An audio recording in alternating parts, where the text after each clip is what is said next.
Welcome into Nuclear Heat, our new wrestling show here on 93.7 The Ticket. Got a bit of a soft start here. Really getting amped up in August, but want to test it out, try it out, see if we can get some WWE fans talking here in the capital city. Of course, we can also stream this around the world, so hopefully we gain a little bit of an audience that way as well. I am Jake Bachman, your host for Nuclear Heat. Of course, going to be a lot of wrestling terms thrown around. I'll just say from the beginning, if you're not a wrestling fan, go ahead and change the channel. We don't need anybody. I know there are folks that would like to maybe make fun of adults that pay attention to wrestling or something like that. It's your own, whatever you like, go and do that for the next hour, because right now it is wrestling talk, and it will be fun. Again, we're going to run through SmackDown and Raw for the week, and then talk a little bit of wrestling to wrap it up. We got an hour to do so. So we'll start with SmackDown. Once again, I'm your host, Jake Bachman. I am also on in the daytime on the Ticket Water Cooler from 12 to 1, as well as with the Captain from 10 to 12 here on 93.7 The Ticket. So check those shows out if you like my voice, if you like what I'm talking about. I'll go ahead and say we don't talk a whole lot of wrestling there. This is a little bit of a project to be able to do so. So I'm excited to do that. I'm going to bring in buddy here, Augie Pena of. Is that how you say your last name, by the way? Yeah, I didn't even ask you very well. It's Pena, yeah, but yep, I didn't close. know. All right, it's pretty close, so that's good enough.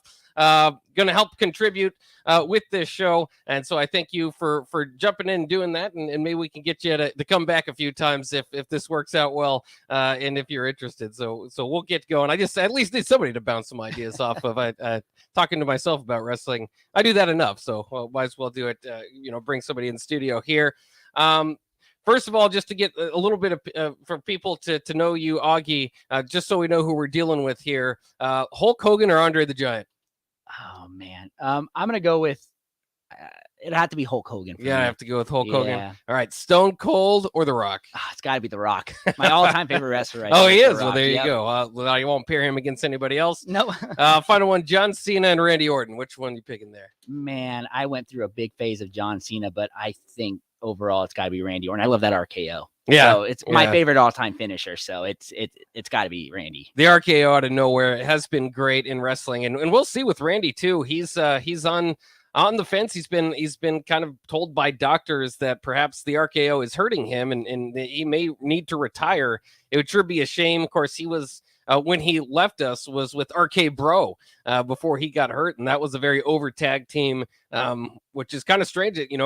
Randy at any time can be a viable champion or a contender for the championship, so any kind.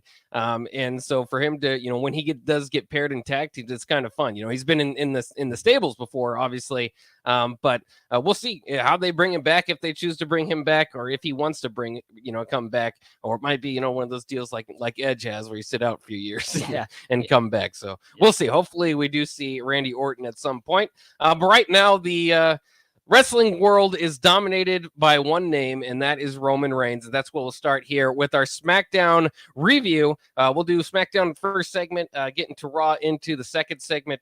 So going back to SmackDown, of course, last Friday was the 1,000-day celebration of Roman Reigns as the Universal Champion.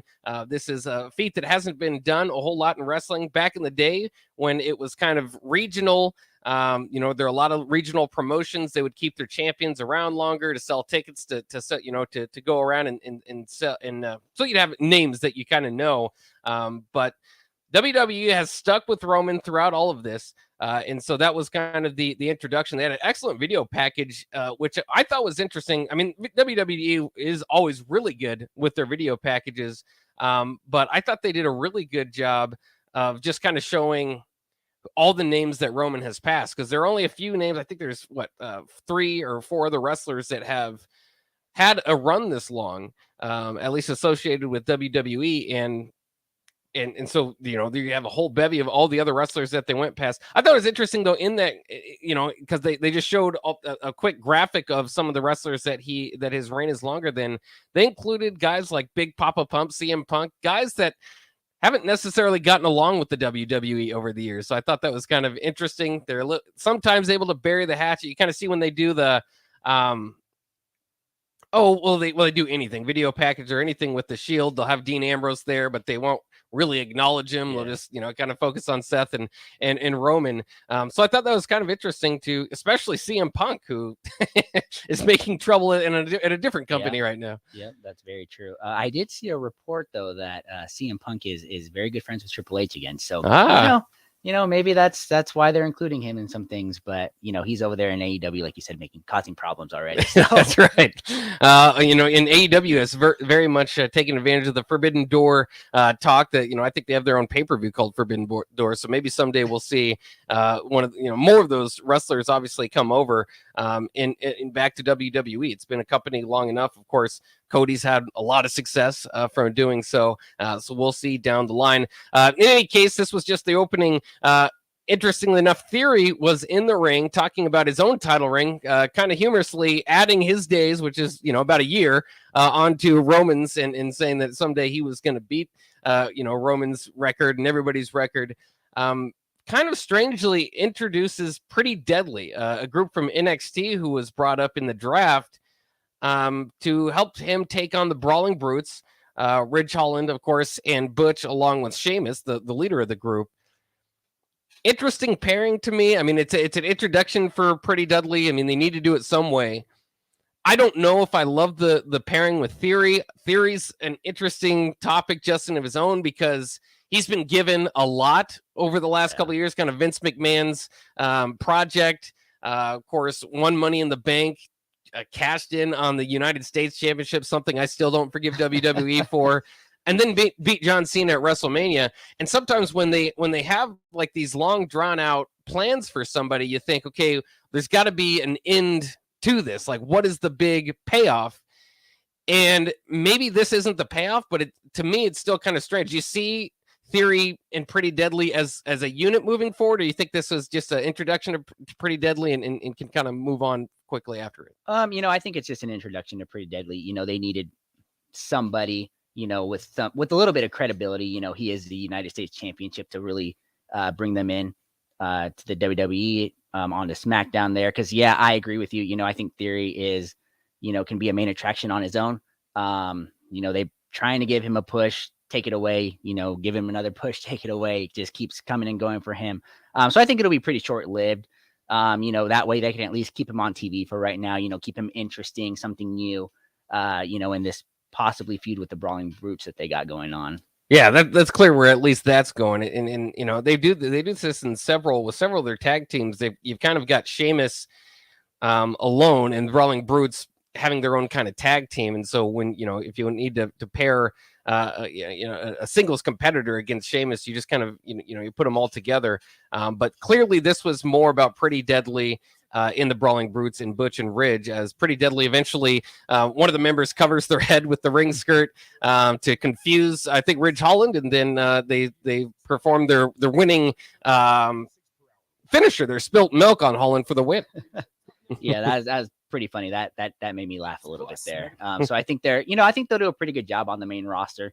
If the WWE continues to put them on TV. So yeah, do you like? I mean, I also think their gimmick probably has a ceiling. I mean, we've seen some guys come into the company and do it before. I mean, heck, Theory's kind of, with his selfies, this kind of we're the beautiful guys type of situation. I think, it's fine, I think, for an introductory gimmick, but I'll be interested to see where they develop, hopefully over the years for them, but develop as main roster guys. Yeah, it will be interesting to see, like you said, we've seen this before, but I think they're really funny. They are very funny with it. And hopefully the WWE doesn't give up on them as soon, because I'll be honest, I like Theory selfie gimmicks that he was doing. I thought that was funny. He's a self-centered, arrogant guy, and he was winning at the time, very young, very fresh. But yeah, the WWE they don't tend to keep with these kind of gimmicks. So we'll probably see something more serious with them if they do stick around. Yeah, at some point. But I mean, it's kind of funny too with wrestling as you break it down. You got to remember, not everything's necessarily for you. Some of it's for kids, some of it's for people. There's people that like the blood wrestling. There's people that hate it. People that like the magic in wrestling. People that can't stand it. So not everything's necessarily for you. I think a comedy act probably right now is kind of what you're saying with Pretty Deadly. I think that's a good point. Backstage, Paul Heyman then emphasized to Solo Sikoa that the Usos weren't invited to the 1,000-day celebration. Of course, this sets up for later in the night. Not a whole lot to be said there. Just a good job, WWE, reminding you throughout the episode what was going to come in the end. And to kind of follow that, quick match. I don't have a whole lot to say about this one. The OC had a match with Hit Row and beat them pretty quickly. Hit Row is kind of in this same situation now where when they lose and they get mad and they attack the people that beat them, and the OC eventually, kind of threw them out of the ring. I like Gallows and Anderson, the Good Brothers. They seem like as soon as AJ Styles went out with an injury, they just disappeared. Mm-hmm. And I don't think they necessarily need to do that with him. But of course, at any time, fighting for TV time can be difficult. So at least they get the win here, and hopefully can kind of bring their stable back up with AJ Styles. Hit Row, with all these other NXT call-ups coming up, this was jobber duty, and they've been in jobber duty. They're the act of coming out and rapping. They've tried that. They tried that for TV a few times. Maybe need something else. I'll just say this. I fear Hit Row it won't be a tag team champion anytime soon. Yeah. And it's a little confusing because weren't they part of the layoffs and then brought back? Yeah, that's right. Yeah. So it's confusing as to why you would, bring them back and just have them essentially job out, to these other teams. Cause I do like the OC as well. I do like them. But they're not a team that should be squashing somebody. If you're getting squashed by them, your future in the WWE is not looking too bright there. So that is unfortunate for them. Yeah. We'll see. At least they got TV time. That's what we always say. Even if you're getting buried, at least you're getting TV time. That's better than sitting on the sidelines. So we'll kind of see what goes next with them. Speaking of NXT talent, this SmackDown was a lot about bringing NXT talent up and kind of introducing you to the new talent. Grayson Waller Grayson Waller had his own show.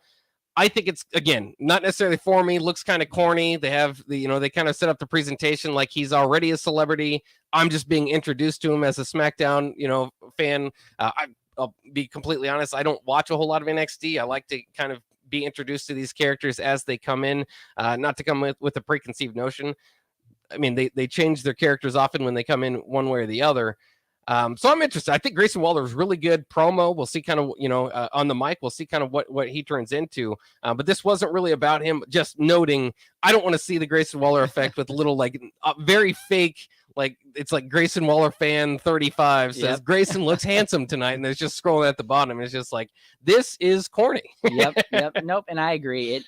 I saw it and I was like, oof. I was like, here we go with another one, WWE. I was like, please change this up eventually. They got to do something about that. The beautiful part about WWE, even if you're like as into it as we are, to where we're talking about it here on a podcast and on the radio, there are times where you are embarrassed by it.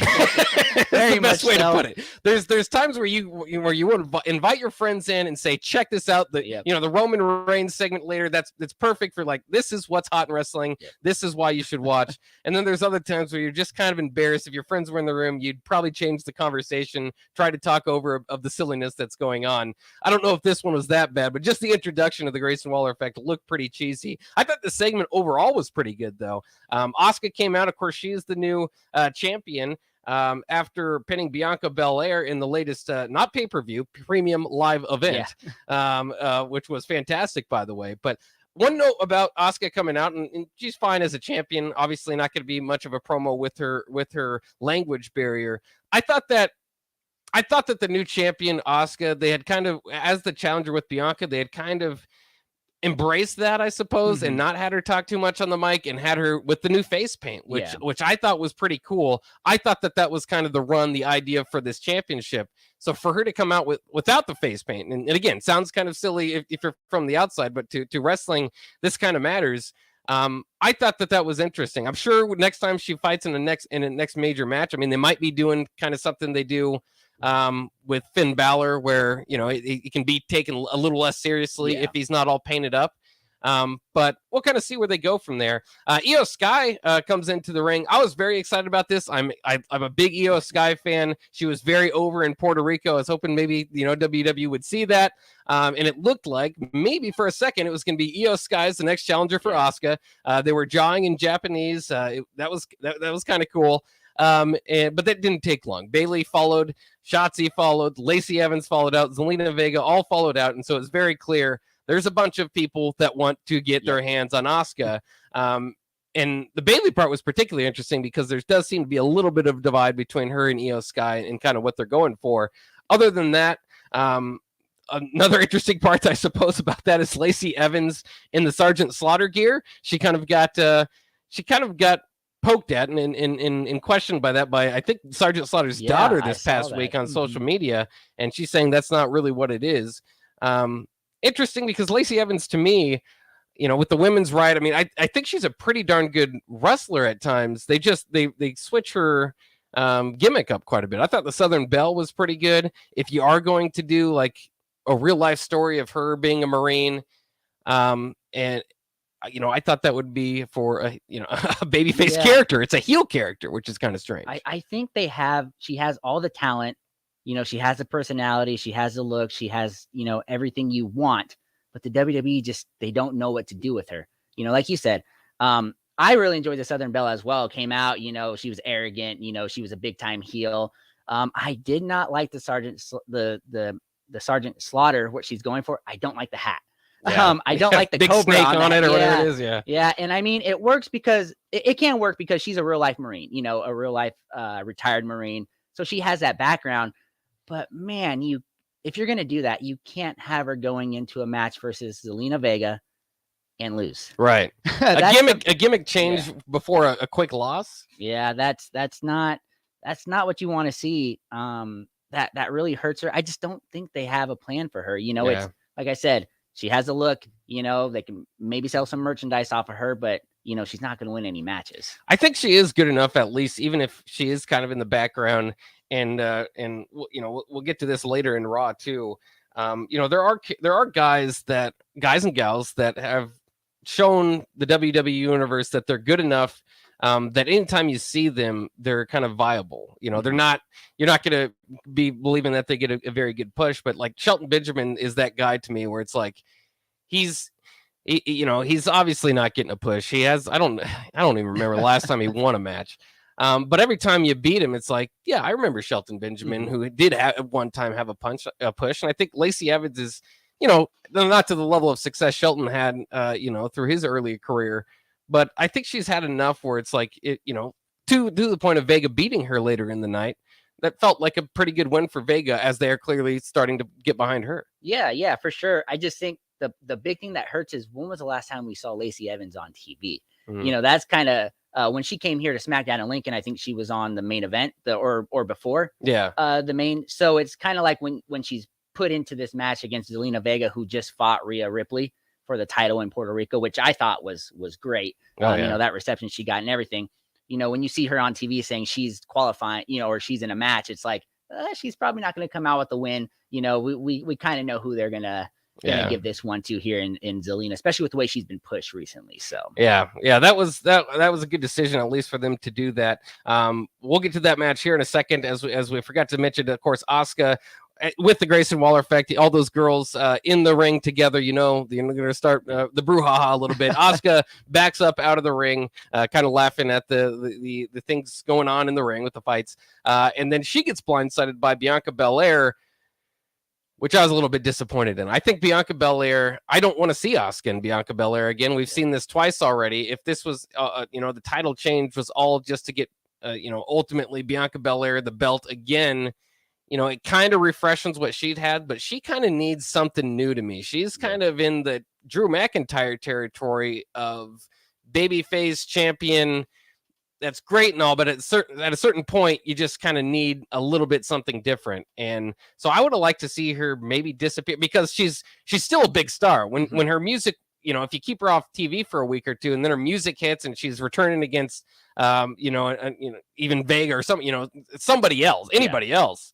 I think that she would get a big pop and it'd be something new. To see her going right back to the title picture, I just hope that that's not necessarily what we're going for. But it is interesting because, I could easily see that being the match. It would be the third premium live event with those two going at it, setting up for Money in the Bank. And then who knows? Money in the Bank, you never know if the cash-in is going to happen that night. So. Yeah, and I mean, I don't know about you, but were you not super refreshed when Asuka took the belt off of Bianca Oh, Belair? yeah. I think, like you said, she needs a character change. It's just so stale right now. She's still a big name. You know, she's athletically gifted. Her matches are great. It's just they don't have anybody else anymore for her to really go up against at the moment with who she is. She's kind of the Roman, you know, of the women's division. You know, Yeah. they threw everybody at her. She won.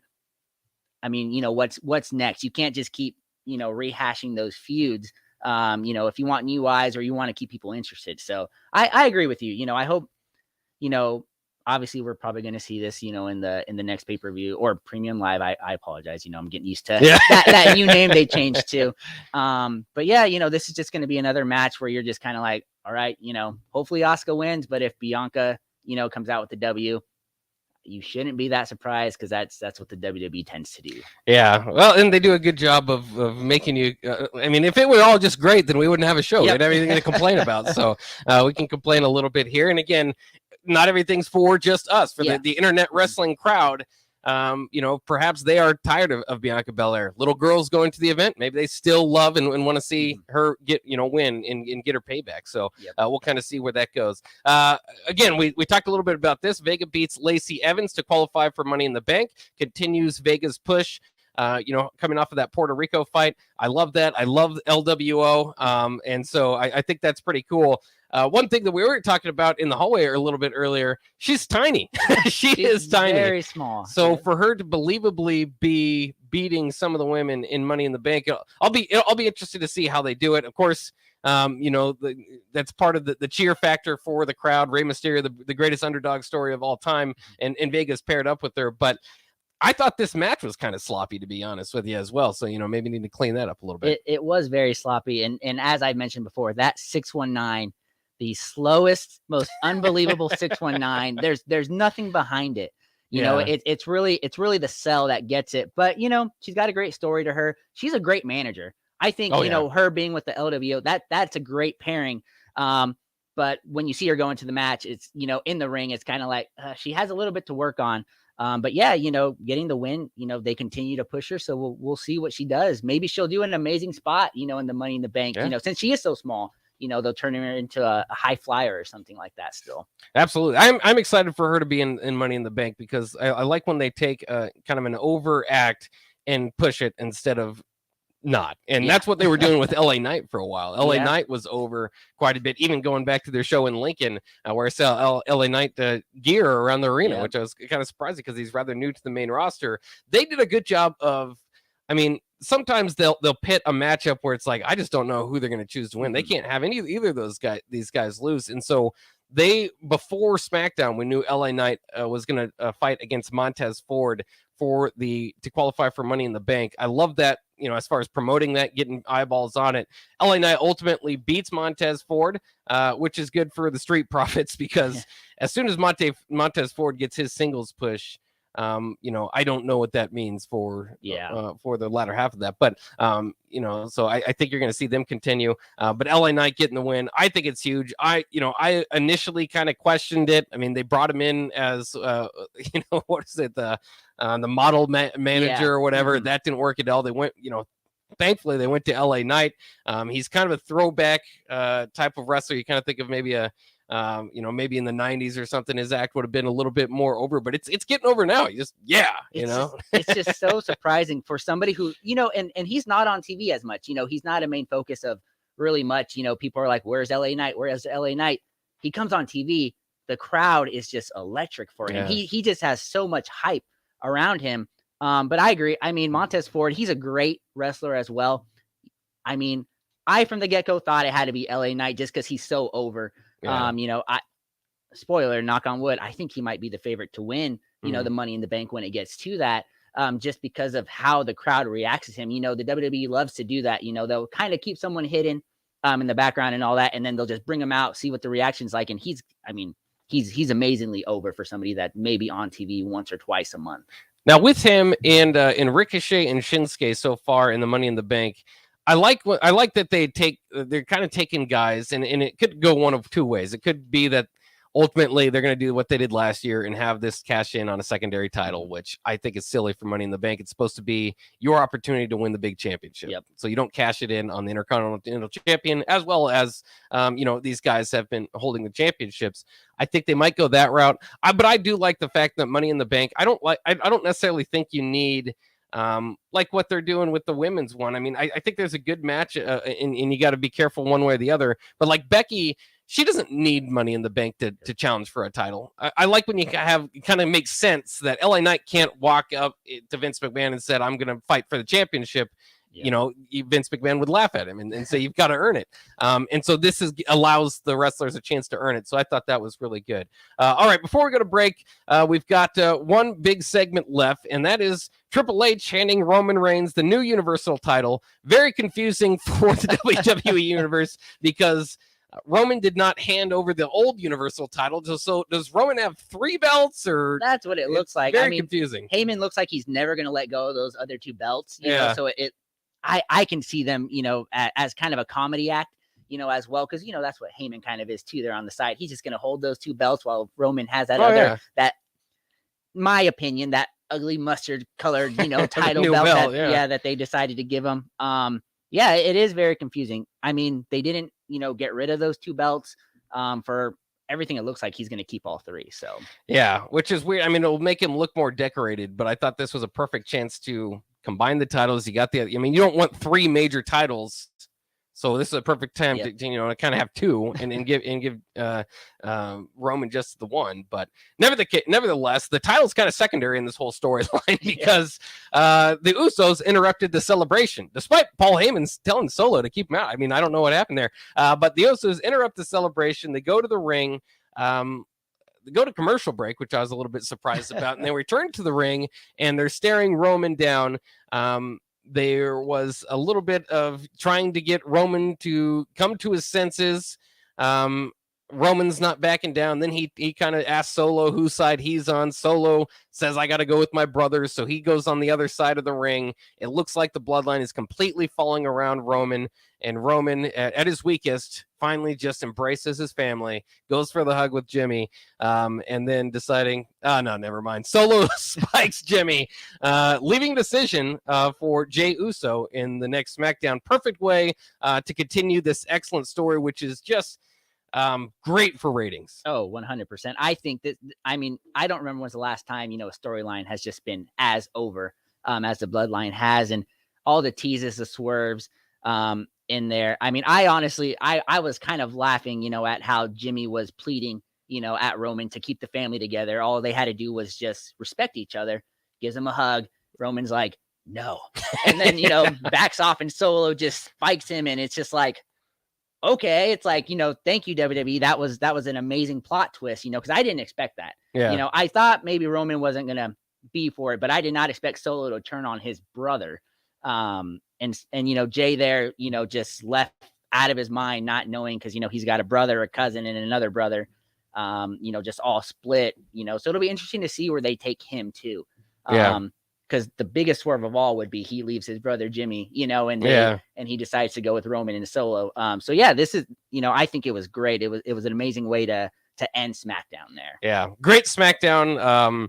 I thought it did a lot of what it needed to do, and get you excited for the next SmackDown. What's Jey Uso going to do? So perfect ending to SmackDown there. Let's take a quick break here. This is Nuclear Heat, the new wrestling podcast on 93.7 The Ticket. I am Jake Bakoven, your host. I've got Augie Pena, my contributor here. We'll see how often we can get you to contribute, but again, I appreciate you coming on the show today. Let's take a quick break. We'll be back with the most recent episode of WWE TV.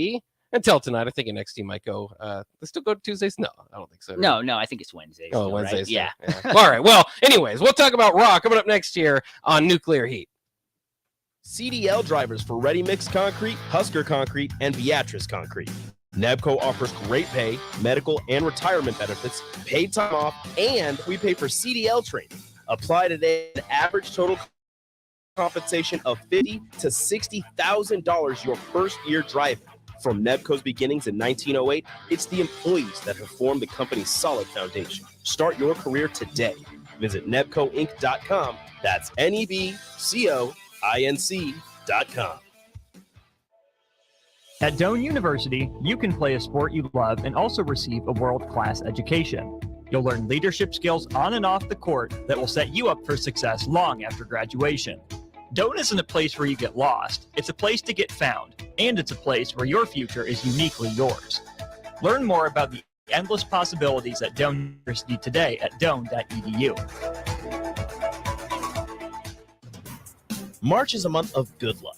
From epic runs in basketball to watching Cinderella spring the upset in college basketball. And of course, St. Patrick's Day. Luck is on your side at Mullen Motors too, because their lot is full of great vehicles. Come check out their lot just north of 48th and Layton and find your next ride, as summer road trips are just around the corner. Your luck starts this at Mullen Motors. No tag-on, just quality vehicles. Mullen Motors. This is Jay. Football for Nebraska and in the NFL, I wear protective gear to safeguard my health.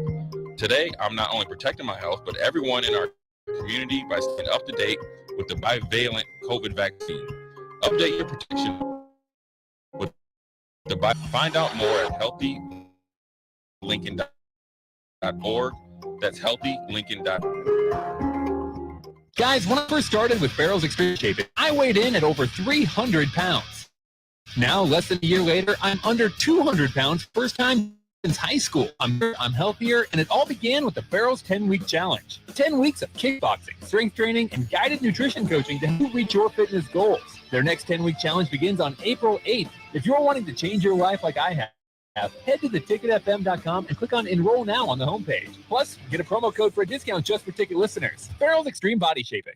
March is full of high school state basketball action, the NCAA tournament, baseball season starting up, all great things that also pass. Instead of letting your nerves get the best of you and cause uncomfortable tightness, get ahead of all of it with a massage from the Body Shop in Lincoln is your place for all types of massages, deep tissue, hydrating, sports, Swedish, hot stone, aroma, and don't forget about their couples. Book your appointment today at thebodyshoplincoln.com. The Body Shop at 48th and A. Spring is here. It's time to get back outside and into proper shoes this year. Brown Shoe Fit is the place to buy this spring with their sale on athletic shoes. Get $10 off any athletic shoes $105 and under, and get $15 off any shoe over $105. Choose from respected brands like Hoka, Brooks, New Balance, On, and 361 Running. And don't forget the trendy Hey Dudes. A new shipment just arrived for the season. Start your spring off right at Brown Shoe Fit, just south of 66 and Q in Lincoln. Integrated Life Choices has been inspiring opportunities for individuals with disabilities for more than 15 years in Lincoln by offering a number of services. From group homes for special needs adults, independent living resources, you'll find intellectual and developmental disability services your loved one needs to live a fulfilling life. They're also hiring. If you're looking for a more rewarding career, available to learn more about services for your loved ones or employment today at ilc.net. Integrated Life Choices.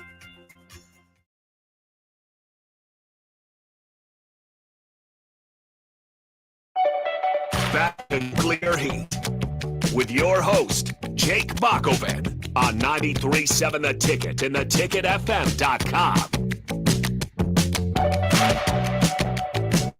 Welcome back to Nuclear Heat, the new wrestling podcast here on 93.7 The Ticket. I am your host, Jake Bachman. We have Nuclear Heat contributor Augie Pena in the building with me as we run down this week of wrestling. We just went through Smackdown. That means it's time for Raw. Of course, Raw happens every Monday night, the longest running episodic television program, as they like to say on Raw every week when you tune in. It's a good time for wrestling. So let's jump right into it. Raw opens and you immediately notice how over Seth Rollins is. Everybody is singing his song. And the place is just going crazy. So shout out, this was in Storrs, Connecticut, the home of UConn. I did see a Nebraska shirt in there, so I always like to see Nebraska represented. But all the way out in where UConn plays basketball. So I even saw the banners like you would at the Creighton game. I saw the Big East banners in the background.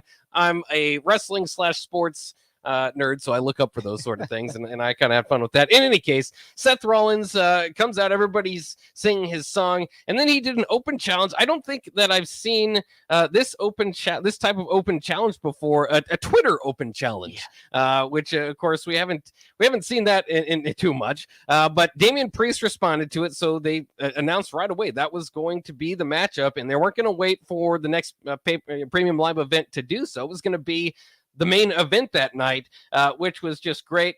And so this segment was good. I believe they had both the Judgment Day come out there. There are 4 members of the Judgment Day, I should say, but Damian Priest coming out there, and they confronted Rollins, and they talked. Basically, Rollins talked them into leaving all his buddies away from ringside for the night. So I like how they do that in wrestling. Sometimes it's like you want to feel like you're tougher if you don't bring your friends, which usually help you. And that was a story that would kind of play on throughout the night as Finn Balor would, kind of disagree with Damian Priest on the tactic for this match, at least. But what are your kind of thoughts, Augie, on Seth Rollins? His character is very weird. This is a case of being extremely over, but I always still go, I don't quite get it. Yeah. And, you can count me as singing his theme song from my living room as I was watching that. He's so over. It's so incredible. Yeah. He's one of those guys, you're happy for him that he got a title, but he's one of those guys, he doesn't need the title because of how over he is. But, he kind of, is in the middle there being a heel and a baby face. He does a lot of heel tactics, but the way he talks, the way he presents himself, it's supposed to be a baby face, I think. And can we talk about that suit he was wearing? That all gold, like tuxedo type thing. Do you like his different suits? It's different.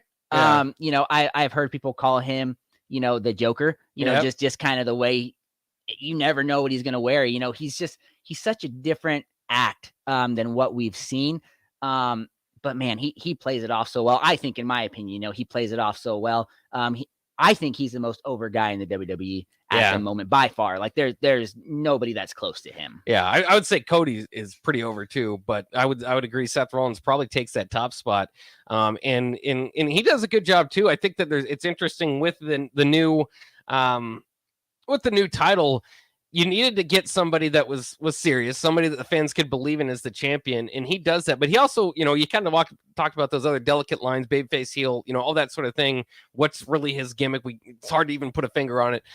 But he does also a good job of turning the character from making you laugh to this guy believably can kick your butt, So he can turn that on a dime, which is really nice. And they use that. It is very funny in the first segment, even calling out Balor's initial run as a Universal title. That was major. I was laughing my head off on that. Yeah. He's pointing at his shoulder. He's like, the shortest reign of all time. He just kept poking at Balor. Which we'll talk about a little bit later, who I think is going to be the next challenger for Seth there. But man, they did such a great job with that opening segment with Rollins and the Judgment Day.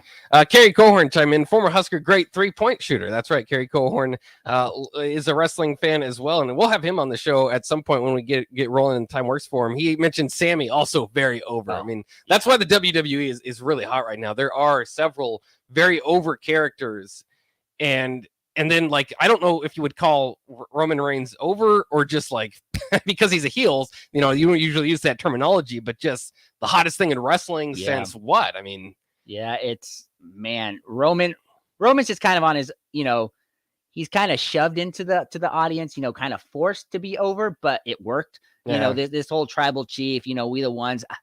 I'm not a huge fan. Like, I play it like I'm in the WWE, as a fan and all that stuff. Mm-hmm. So, you're part of the WWE universe. We all are. Yeah, 100%. So, even though I'm like, oh, I want him to lose his title, when they put up the ones, I'm over there like, yeah, we the ones, as if, we're a part of that too. Yeah. But man, it's just massive what they've been able to do with a couple of the characters. And yeah, like you said, Sammy, man, that when he was a part of the bloodline, that was, he was just so over on that. I legitimately thought he could take the title from Roman. Yeah. That match in Montreal. Man, that was great. That was good stuff. Yeah. And I thought if there were I'm gonna be honest, I like Cody. I'm not as into Cody as everybody else seems to be. I would have rather Sammy found his way to the WrestleMania match somehow. Maybe you don't have, maybe they didn't feel he's like a marquee enough name to be the headliner of it or whatever, but somehow kind of get in there. And of course, he had his own tag team championship to beat the Usos. They headlined WrestleMania themselves, but I mean, that match in Montreal was good, and that's, you know, that's something we'll remember for years. In any case, we should move on with the episode of Raw. After Seth Rollins was confronted by Balor and Damian Priest, they moved on to the next segment. Sonya Deville against Becky Lynch for a spot in Money in the Bank. Sonya Deville accompanied by Chelsea Green. I think that's a great tag team that they've had. Hard to say great. I don't want to throw that word around, but a promising tag team, I should say, with what they've started there. And I don't know necessarily as far as like winning titles or taking over WWE, but not every gimmick or every personality is for that. I just think they're a good tag team to have around in the women's division. Yeah, they're a great heel tag team. But another funny thing is, have they won a match since they've been put They're together? not necessarily supposed to win matches, though. They're supposed to, but they do a good job of keeping them credible. They fight good matches. They don't get buried. Yes, that's true. Like in the when Ronda and Shayna won the tag teams, I think last week it was, they were perfect in that role. They weren't in the match the whole time. They waited for their spots. I thought they were going to win it. There were a couple spots where I thought it was legitimate. It was going to be theirs. And Chelsea Green is funny. I just, just watching her, she's like that diva. And Sonya Deville's got some credibility. I mean, before they turned her into this, this tag team, I mean, she was a prize fighter, right? Type of thing. So we know she can really get down in the ring on there. So, it is an interesting tag team there. Yeah. But nevertheless, you kind of figured Becky Lynch was going to win this thing unless Trish and Zoe Stark show up, and they did. So that was a good job, I think, of WWE. Again, excellent storytelling in this match. And again, we already gave the praise to Sonya Deville, Chelsea Green. I thought this was just a great match with good storytelling, partially because they did bring Trish and Zoe Stark out to kind of give you that doubt, because going into the match, again, this is a mismatch. And then all of a sudden, okay, well, here's maybe where you could actually see Sonya Deville winning this match. Interesting, though, that Trish and Zoe Stark, like the music hit, and then they went to commercial after they come back, and they're out on the ramp. You come back from commercial, they're still on the ramp. Yeah, they didn't move. They stayed there. And then so that kind of gave you a clue that, okay, well, she is going to win because they're not really getting involved. They're just there to watch, which they ultimately did. Eventually, Manhandle Slam gets the victory for Becky Lynch, and she joins Zelina Vega in the Money in the Bank ladder match. Again, to me, kind of, I think the Money in the Bank needs some star power. I think that helps in this case, but I don't necessarily think she needs to win Money in the Bank, because she just doesn't. She could come out the night after Money in the Bank and challenge for the championship and be credible. You'd believe that she should get it. Yep. I agree. And, one of the main reasons she's there is this show's in London, the Money in the Bank. So I know before the match, they were talking about, fans from Ireland were already walking over to, to London and all that stuff. But, Becky Lynch, on kind of like Seth Rollins, she's one of the most over WWE women's superstars out there. So adding her to that match, she you would say she might be one of the favorites that could win it. She might not, but you never know with the WWE, and that's the great thing about it. Yeah. The graphic that they showed next showed that 40 million hits over social media for the SmackDown's Bloodline drama that we just had previously talked about in the previous segment. Again, a reminder of how over that story is.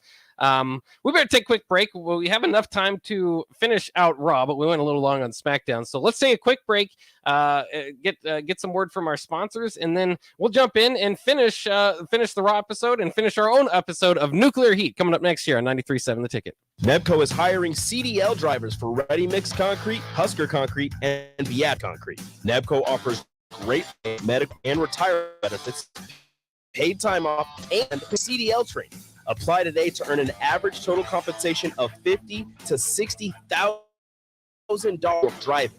From Nebco's beginnings in 1908, it's the employees that have formed the company's solid foundation. Start your career today.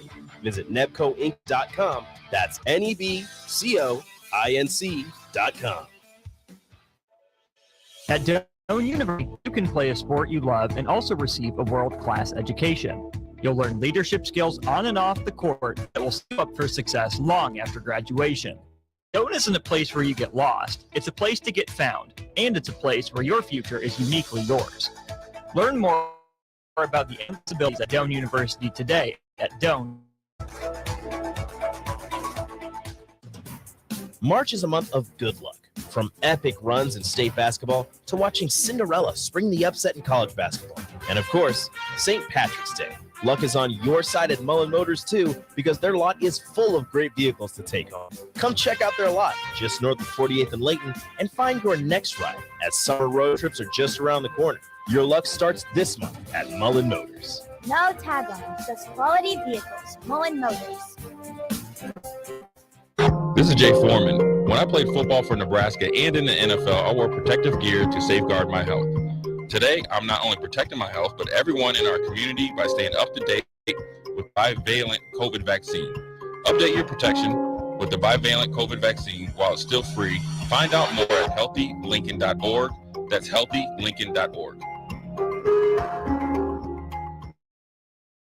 Guys, with Farrell's Extreme Body Shaping, I weighed in at over 300 pounds. Now, less than a year later, I'm under 200 pounds for the first time since high school. I'm stronger, I'm healthy. All began with the Farrell's 10-week challenge. 10 weeks of kickboxing, strength training, and guided nutrition coaching to help you reach your fitness goals. The next 10-week challenge begins on April 8th. If you're wanting to change your life like I have, head to theticketfm.com and click on Enroll Now on the homepage. Plus, get a promo code for a discount just for ticket listeners. Farrell Extreme Body Shaping. March is full of high school state basketball action, the NCAA tournament, baseball season starting up, all great things that also cause a lot of stress. Instead of letting your nerves get the best of you and cause uncomfortable tightness, get ahead of all of it with a massage from The Body Shop. The Body Shop in Lincoln is your place for all types of massages, deep tissue, hydrating, sports, Swedish, hot stone, aroma, and more. And don't forget about their couples massages. Book your appointment today at thebodyshoplincoln.com. The Body Shop at 48th and A. Spring is here. It's time to get back outside and into proper shoes this year. Brown Shoe Fit is the place to buy this spring with their sale on athletic shoes. Get $10 off any athletic shoes $105 and under, and get $15 off any shoe over $105. Choose from respected brands like Hoka, Brooks, New Balance, On, and 361 Running. And don't forget the trendy Hey Dudes. A new shipment just arrived for the season. Start your spring off right at Brown Shoe Fit, just south of 66 and Q in Lincoln. Integrated Life Choices has been inspiring opportunities for individuals with disabilities for more than 15 years in Lincoln by offering a number of services. From group homes for special needs adults to independent living resources, job training, you'll find the intellectual and developmental disability services your loved one needs to live a fulfilling life. They're also hiring. If you're looking for a more rewarding career, learn more about available positions. Learn more about services for your loved ones or employment today at ilc.net. Integrated Life Choices. Back to Nuclear Heat with your host, Jake Bakovic, on 93.7 The Ticket and theticketfm.com. Very excited to be back with you here on Nuclear Heat, our new wrestling podcast here on 93.7 The Ticket. I'm your host, Jake Bakovic. I've got Nuclear Heat contributor Augie Pena with me here today as we finish out Raw. We're going to get to it because we're running out of time. Raw is 3 hours long, which is too long, and this show's 1 hour long, which we have to try to get an hour and a half or something. No, maybe we'll be able to fit it in. All right, let's get into where we were left off with, which is KO in the ring. Or actually, this is backstage now. Kevin Owens runs his mouth backstage with Imperium and challenges Gunther to a fight. So all of a sudden, in the middle of Raw, or I suppose somewhat at the beginning of Raw, you've got a pay-per-view worthy match of KO, and Gunther. Yeah, and I thought it was an amazing match, and it was hilarious seeing KO just get mad and just kind of huff and puff his way to the ring, without making it official or anything like that. But I thought it was a great match. It was very stellar. Two hard-hitting guys, went out and gave it their all. Yeah, it was interesting. KO, I think he's better as a heel, but obviously he's in a babyface tag team right now. Do you like it? I feel a little bit strange about like his. I guess I'm a big KO fan, and so I think that he's a really good actor. And this just like getting frustrated and yelling type of thing that he's done the last 2 weeks. I don't know if it's the best, but I guess it's working for now. In any case, KO and Gunther have this kind of a slow prodding match, as you expect, with the big guys, turning into a real banger as it develops, as it goes along. A lot of close finishes there, and in the end, Imperium distracts KO by fighting Sammy. So KO goes and tries to help out Sammy. Gunther ends up getting the win with the roll up. Kind of surprising, and they had to finish this one way or the other, that KO gets the pin. I thought it was the problem I have with this is clearly after in the match, you kind of knew this is clearly setting up Imperium without Gunther, who's got his own championship stuff going on with the Intercontinental title, setting up KO and Sammy to take on Imperium. And then the very next backstage shot we see is Riddle single-handedly taking out Ludwig Kaiser and Da Vinci backstage after calling out Gunther. So he's headed toward the Gunther thing, but Riddle looks like, like he just took out what's going to be Sammy and KO's next challenge. It looks like, not in a match, in like 5 seconds in the back. Yeah, in the backstage. It is a little confusing, because it, like you said, it's going to be Riddle, Gunther, KO, Sammy, and Imperium on there. But, that's the WWE. They get a little bit messy. Yeah. They like to confuse us. But if I'm not, mistaken, Riddle is with Sammy and KO, right? Like that's kind of he's kind of their buddy, yeah. Their buddies, not tag teams, but yeah, he's been fighting with them. So I mean, it kind of makes a little sense, I guess, for payback. But yeah, no, all over the place on that one. Speaking of all over the place, Shayna and Ronda Rousey's tag team title seems off to a bad start to me. They brought Kaden Carter and Katana Chance in from NXT again, another NXT call up. I thought it was a good enough introduction for them.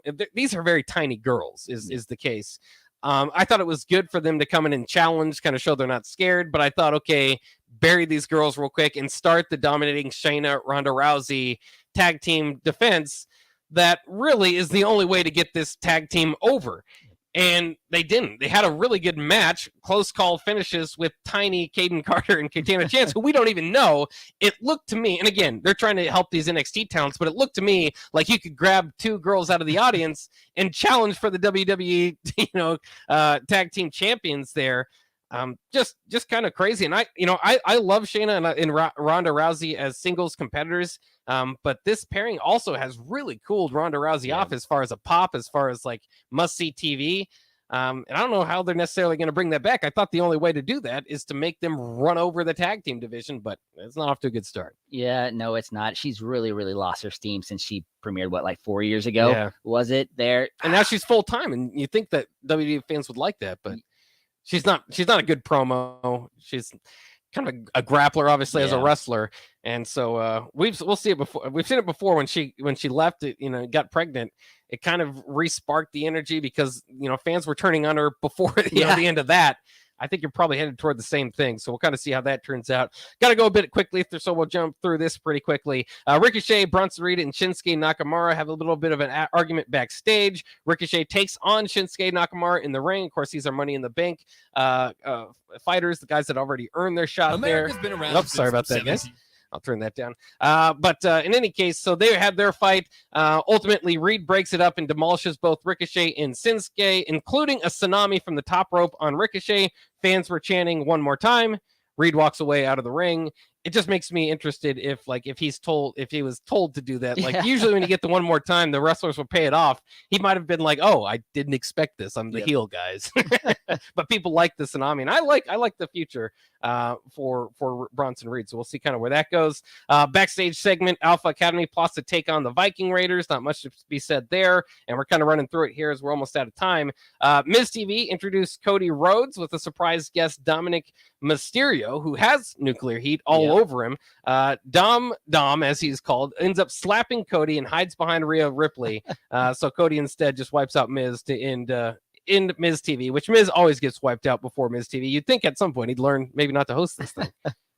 Yeah, that it was just a hilarious segment. I mean, Dom hiding behind Rhea, that's such an overact. It's oh man, it's so fun to watch. But poor Miz, like you said, before we got on the show, he's always going to be the guy. If it's his show, Miz TV, he's going to get taken out by somebody. He's going to take those hits. So yeah, and it's not a Miz segment without a tiny balls joke. So that was in there. Trish comes out with Zoe Stark for the Money in the Bank qualifying match with Natalya. Not much to say here. I think Trish kicked Natalya at some point, and Zoe gets the win. But either way, you kind of saw that going. So now that you can have Zoe Stark in Money in the Bank, of course, with her rivalry that she's got going on with Becky Lynch. Paul Heyman again has a promo where he says the Jey Uso decision is Friday to get you to tune in Friday. Indus Sher then takes on Cedric Alexander and Shelton Benjamin. Before the match gets going, Indus Sher just dominates both of them and throws them out of the ring and beats up Alexander. So the match is called off. Good job of setting them up. And then our final segment I wanted to get to was the championship match, Rollins versus Priest. Rollins hits a Falcon Arrow after a superplex from the top rope, which I always think could be his finisher or just about anybody else's finisher in the WWE. It looks so impressive. But of course, he's got the curb stamp that got the "This is awesome" chants going, which was quickly turned around by the like the only way to kill a crowd in my mind is that those corny suicide dives that they do through the ropes, where you can see it coming a mile away, and the wrestler should be seeing it coming a mile away, and they don't necessarily. In any case, eventually got a barricade bomb, which hurt Priest's shoulder, so they used that as part of the storytelling because that was hindering him throughout the last couple of minutes of the match. And Rollins gets the win. We finished SmackDown with Finn Balor staring down Rollins to end the show. So it looks like potentially a bit of a Judgment Day gauntlet ahead for Rollins. Yeah, and I think they're heading for a Judgment Day split because Damian within the match, when Finn came in and tried to distract Seth during that, he looks at Finn and he's like, what are you doing here? So I think that's coming too. So unfortunately, that's something to pay attention to. I hope they don't, because the Judgment Day, we've talked about how all these acts are over. That's another one. You mentioned, Dominic with all the heat and Rhea Ripley very over. The Judgment Day, when you have these great, like we need to see the Judgment Day against the Bloodline. When it's there at some point, you got to do it. That'd be amazing. So I hope they don't break them up. But again, it's WWE, so they have their different ideas. We'll see kind of what happens from there. This was our inaugural show of Nuclear Heat, the new wrestling podcast here. I hope you guys enjoyed it. We'll be back again predominantly in August is we're going to get this thing going. So we'll get a lot of SummerSlam stuff to get going there. But we might have another episode before then. I'll let you guys know. Follow my socials at Jake Bachman. Thanks once again to August for joining me today. Yeah, no, thank you for having me. Have a great one. Yeah, absolutely. We'll see you guys. Stick tuned because Strick's podcast is coming up next. We talk facts.